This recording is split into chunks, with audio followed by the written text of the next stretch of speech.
Hey there, Steve Phipps with Wayfind Marketing, and I want to invite you to join us for a free marketing workshop. A lot is changing right now in marketing. AI is showing up everywhere. It's in Bing, it's in Google, and it's changing the way that buyers gather their information.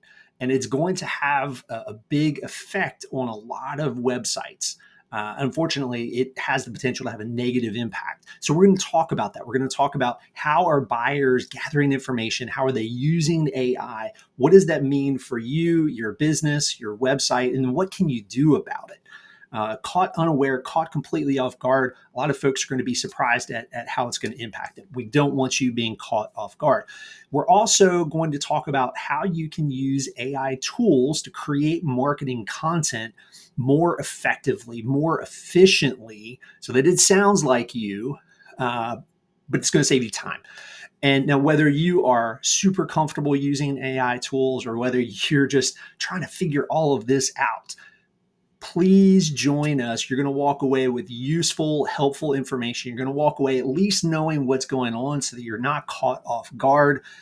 Let your competitors be the ones that are caught off guard, so that you have what you need so that you can make good marketing decisions for the months ahead. We're going to have some time for networking afterwards. And we're also going to have time for Q&A. So definitely bring your questions and we'll make sure to have some good conversation around that.